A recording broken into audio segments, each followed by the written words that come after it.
Siti Wahyuni SPD yang disusun oleh Ahmad Sulaiman, Anissa Dilma Salsabila, Muhammad Fitra Alfani, Muhammad Rabi'i, Nurlita Putri, dan saya sendiri Rizky Aulia.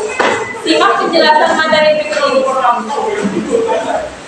Peta konsep dinamika persatuan dan kesatuan dalam konteks Negara Kesatuan Republik Indonesia. Ada dua bagian, yaitu yang pertama, hakikat Negara Kesatuan Republik Indonesia. Ada tiga bagian, yaitu konsep negara kesatuan, faktor pembentuk bangsa Indonesia, dan yang ketiga, karakteristik Negara Kesatuan Republik Indonesia. Bagian yang kedua, persatuan dan kesatuan bangsa Indonesia dari masa ke masa. Ada masa revolusi kemerdekaan, masa RIS, masa demokrasi liberal, masa demokrasi terpimpin, masa Orde Baru, dan masa reformasi. Berikut adalah foto masa-masa demokrasi liberal. Demokrasi liberal merupakan sistem politik yang menganut kebebasan individu. Demokrasi liberal adalah sistem politik yang melindungi hak individu dari kekuasaan pemerintah secara konstitusional. Dalam demokrasi liberal, keputusan mayoritas akan diberlakukan untuk sebagian besar kebijakan pemerintah yang tunduk pada pembatasan, supaya tidak melanggar kemerdekaan serta hak tiap individu. Sistem demokrasi liberal diterapkan di Indonesia mulai 17 Agustus 1950 sampai 5 Juli 1959. Indonesia pada masa ini menggunakan Undang-Undang Dasar Sementara Republik Indonesia tahun 1950 atau UUDS 1950 yang berlaku sejak tanggal 17 Agustus 1950. Setelah RIS dibubarkan, Indonesia menggunakan Konstitusi UUDS 1950. Bentuk negara RI adalah negara kesatuan. Sistem pemerintah yang digunakan adalah sistem pemerintahan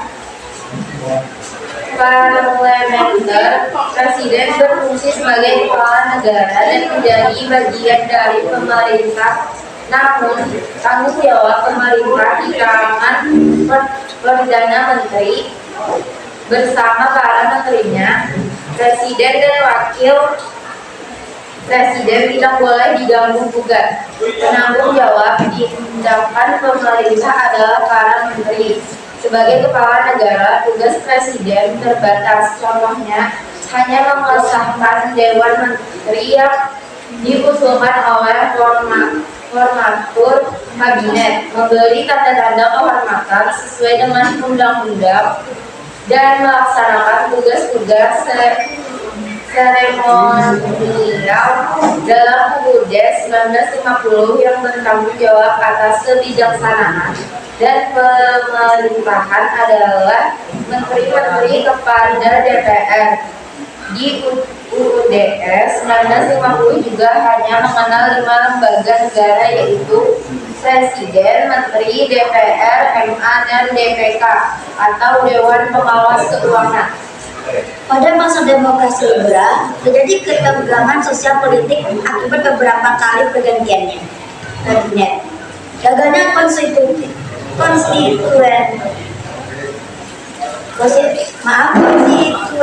menentukan dasar negara, serta terjadinya sejumlah pemberontakan seperti PRRI atau Permesta.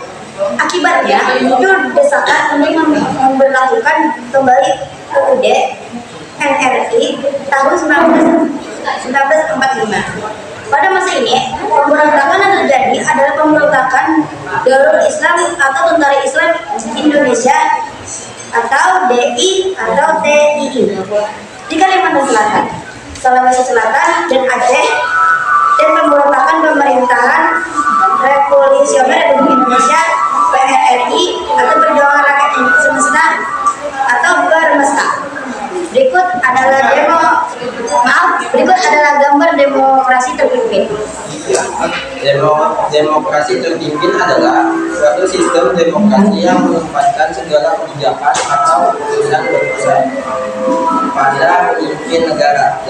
Demokrasi terpimpin terjadi di Indonesia mulai 5 Juli 1959 sampai 12 Maret 1967, yaitu sejak dikeluarkannya Dekret Presiden 5 Juli 1959 sampai jatuhnya kekuasaan Presiden pertama Soekarno.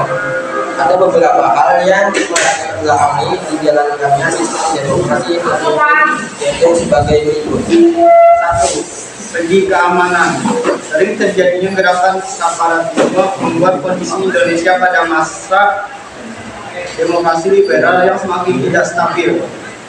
Kondisi ini telah mengguncang ketidakstabilan negara di bidang keamanan. 2.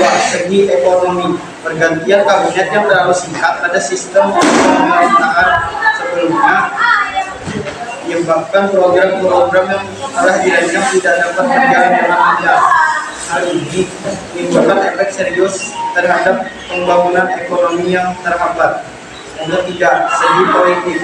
Dewan Konstituante gagal menyusun UUD baru untuk menggantikan UUD 1940. Kegagalan Dewan Konstituante dalam menyusun undang-undang baru menimbulkan reaksi dari Soekarno untuk kembali mengusulkan pemberlakuan Undang-Undang Dasar 1945. Usulan itu terpaksa tidak berjalan dengan lancar. Sebab pihak yang tergabung dalam anggota Konstituante menunjukkan sikap yang pro dan kontra terhadap usulan yang dicetuskan. Sebagai tindak lanjut reaksi tersebut, diadakan pemungutan suara yang dilakukan oleh seluruh anggota Konstituante demi mengatasi konflik yang sedang terjadi. Melalui Dekret Presiden 5 Juli 1959, pemerintah memperlakukan kembali UUD RI tahun 1945. Berarti sistem pemerintahan yang dijalankan adalah sistem pemerintahan presidensial. Presiden menjadi kepala negara dan kepala pemerintahan. Namun dalam pelaksanaannya tidak sesuai karena kedudukan presiden lebih dominan. Penyimpangan yang terjadi contohnya pada pemimpin MPR, DPR, DPR, memberi kedudukan presiden sehingga ditempatkan sebagai bawahan presiden.